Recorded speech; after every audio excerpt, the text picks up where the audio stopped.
Thank you everyone for subscribing to Infinitely Productions. If you have not done so, please click the bell and subscribe, and we hope you enjoy our content. Lucky for Merlino, the egg was a dud. The hit team placed it under Merlino's car, and nothing happened. It's in a box under the car. It won't go off. The car pulls out. It's dragging the box with the bomb underneath it.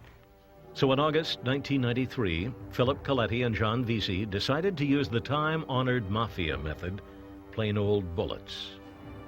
As Skinny Joey Merlino and his second-in-command walked out of their favorite hangout at 6th and Catherine, Coletti and Veasey opened fire. Michael Cingolini died on the spot. They wounded Joey Merlino, shot him in the butt, and then they took off. Merlino survived. The hitmen ran for cover at Coletti's mother's house. Then Brenda helped them destroy the rented getaway car so that it could not be traced. We drove a few blocks away, and they took the car. It was a brand new Taurus, and they torched it. Brenda reported the car stolen. As far as the hitmen were concerned, their message had been delivered. Don't mess with John Stanfa. But instead, the attempt on Merlino's life set off a chaotic, all-out mafia war. Stanfa's hitmen, expecting a retribution hit from the Merlino camp, planned their strategy. Like a football team, they studied a videotape of the other side. One of Stanfa's bodyguards got a videotape of Mike Cingolini's funeral from a Philadelphia TV station. Skinny Joey Merlino struck first. A month after he was wounded, Merlino supposedly ignored the rule against involving family members in mob violence and allegedly ordered John Stanfa's son murdered. 23-year-old Joe Stanfa was shot in the head while caught in traffic on a Philadelphia highway. He survived, but it sent his father reeling. Not surprisingly, Stanfa demanded retribution. The old man was very upset, and his son just got shot in the head. And he was very distraught, and he said to Philip, I want you to go out and kill this guy and kill his son. So John Veasey went out and murdered a member of the Merlino faction, Frankie Baldino. To the police, it was just one more corpse in the ongoing gangland war. But not for Veasey. It would be the hitman's last kill on behalf of the mob. His next target would be the boss himself.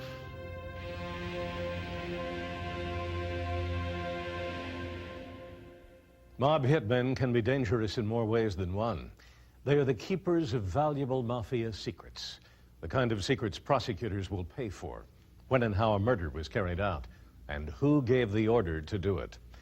But in switching allegiance, of course, the hunter then himself becomes the hunted. For a mob hitman, John Veasey was sitting pretty in 1993. He had killed two mafia rivals for his boss, tough Sicilian-born John Stanfa. He was a killer on his way to the top. And then something unusual happened to John Veasey. He had a change of heart.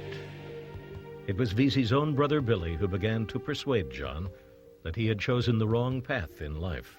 So John Veasey, at his brother's urging, went to the FBI and began negotiations to become a government witness against his boss, John Stanfa. Stanfa realized Veasey was going to turn. He ordered the hitman killed. We knew that they were going to kill John John, you know. We knew they were going to kill John John before Christmas of '93. Because he was opening his mouth and he was just shooting his mouth off. John John doesn't always use his head. He's just very wild. He's a little nuts, but he's a good guy. Two of Stanfa's thugs called Veasey to a meeting above this butcher shop, saying they were going to train him to run Stanfa's gambling operation. While one guy's going over some paperwork and Veasey's sitting there, the other guy goes to the bathroom, just like in The Godfather, gets the gun that was hidden in the bathroom, comes out, and walks up behind Veasey and says, "Bye-bye, John." The hitman put the gun right to Veasey's head. Veasey would later testify in court about what happened next. He said, "Bye, John." Pow, pow, pow. Shot me in my head several times. I don't know every time. With my friends, I didn't think they would shoot. I stood up to everybody and said, "Frank, what the f*** you doing?" And I was a little, like, stunned. Never seen a shot in the head. Veasey was still standing despite two .22 caliber bullets in his skull. He managed to fight off his assassin. Kept telling me you're dead, I ain't dead yet. Veasey escaped from the death trap and ran straight to the FBI. Now it was time for his partners, Philip and Brenda Coletti, to get nervous. We knew if they were going to take out John John, they were going to take out us. Philip is very streetwise. He knew what was going on better than I did. And especially after they tried to kill John John, he knew it. I mean, Philip knew too much. If he flipped, there was just too much information stored in his brain that could hurt a lot of people. He always, told them that he would be faithful and remain faithful to them and whatnot. But that doesn't mean anything. If they want to take you out, they'll do it, So Veasey's partners joined their fellow hitman in breaking omerta, the Mafia code of silence. John Veasey and Philip and Brenda Coletti all became witnesses for the government. If you're faced with a choice of either cooperating with the government or being dead, that's not that hard of a decision. You have to leave everything behind, and you cut your ties, and you lose so much, you sacrifice so much. But, it was something that we wanted to do. We were wrong, now we have to pay for our mistakes. In the fall of 1995, Philadelphia's godfather John Stanfa went on trial for murder. But before the Colettis and John Veasey even testified, Stanfa got revenge the only way he knew how. Hitmen went after Veasey's brother Billy, who had convinced him to turn away from crime. He comes out of his house, he gets into his vehicle, and he drives down to the end of the street. And at that time he's approached, numerous shots are fired, and his car actually travels across Oregon Avenue and runs into a house and stops. So it's early morning at South Philadelphia, and they just come out and they opened up on him. The brother of John Veasey was killed on a street corner in South Philadelphia on the day Veasey was to take the stand. Everyone perceived that as a warning to Veasey. I mean, Veasey went ahead and testified anyway, but what it said was, you want to hurt us, everybody's at risk. What was that you were trying to do? Trying to kill Joseph Merlino.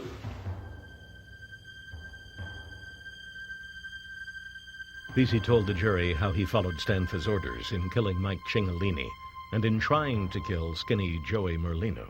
We drove down the street, Michael and Joey were walking back on the south side of Catherine Street. Phil said, jump in the back. I jumped in the back, with the window down, we both shot out the window. What did you see?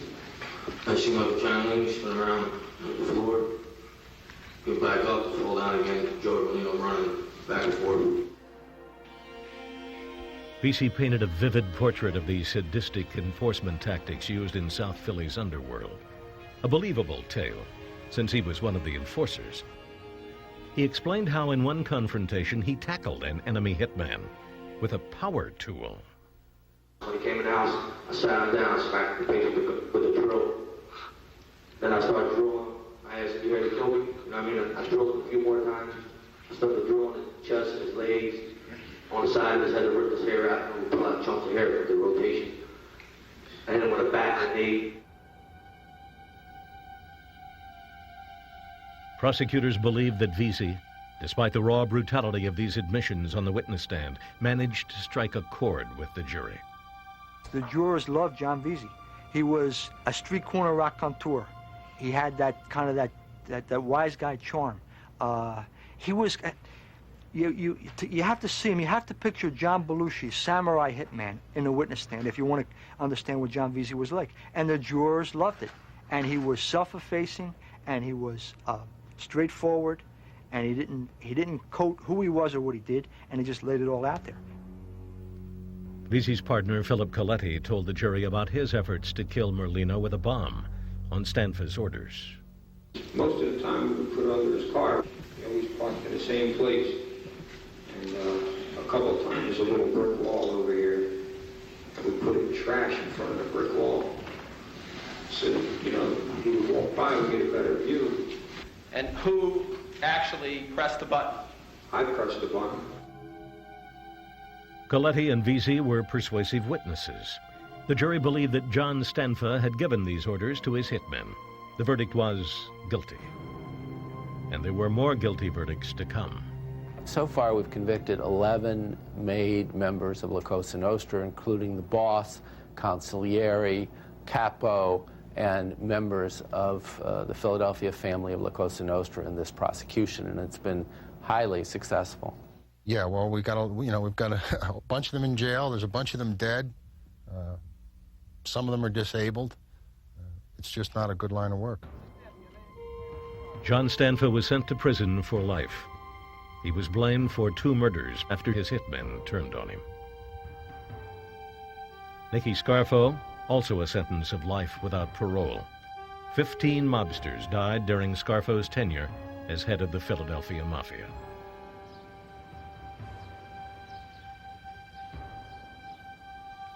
Even Harry the Hunchback, Scarfo's archenemy, ended up with a life sentence. The Hunchback was betrayed by one of his hitmen and was convicted of murder. He was afraid he was going to get convicted and get 12 years, which he might have and he might not have. So he settled to become a witness. Had he come back and talked to me or discussed things, I didn't care why he did it. He did it because he didn't want to go to jail. I don't believe in sour grapes. The mob wars in Philadelphia took a gruesome toll. Between 1980 and 1995, the FBI estimates that out of 50 full members, or made guys, at the top of the Philly mob, 29 were murdered, all in the name of La Cosa Nostra, Italian for this thing of ours. This thing of ours comes first, comes before your family, comes before your kids, comes before your mother, comes before anything. If you gotta kill your own brother, that's what you gotta do. Because this thing is first. When you take your vows, this comes first. Nick the Crow Caramandi confessed to participating in 3 murders, a requirement of his deal with the feds. I was afraid of the judge. If this guy hears about murder, he ain't gonna let me go. And he gave me to work more time than anybody got. I got the most time out of everybody. He wanted to give me 50. He didn't even want to let me go. He wanted to give me 50 years. He said, if I can give you 100 years, I'll give you 100 years. But in the end, all the Crow had to serve for his 3 murders was 13 months in prison. When his time was done, Caramandi entered the Federal Witness Relocation Program. He took up a new identity and began a new life. But his old hitman caution prevailed. Caramandi didn't trust the U.S. Marshals to protect him, so he dropped out of the program, deciding to spend his life on the run. Awful. How do I feel? Awful. You gotta live with, with one eye behind your head. You gotta watch yourself. You gotta be careful. I don't think he's particularly happy where he is. And if you talk to guys on the corner now, they'll say, well, good, because he's a rat and he deserves anything bad that befalls him. Brenda and Philip Coletti also entered the Witness Relocation Program. But Brenda was thrown out by the Marshal Service after she appeared on a television program. Now Brenda is on the run. I feel like a walking target. They don't take too kindly to rats walking around right under your nose. That's like a slap in the face to them. I've heard, people on the street telling me, for me, they probably would get a big thrill out of torturing me first because, like I said, I'm in this area. They don't appreciate a rat right under their nose. It's a major insult. That is a slap in the face. And I'm here, and I'm smearing it in their faces. And, of course they want me dead, too. When you're a rat, you're a rat. Your name is dirt. That's it. There is no turning back. You are scum.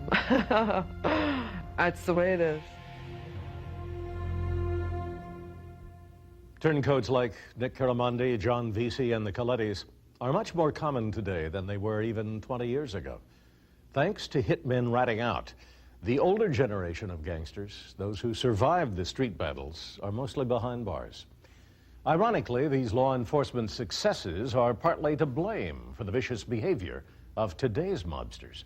According to police, the new generation of Mafia hitmen respects few, if any, of the old rules.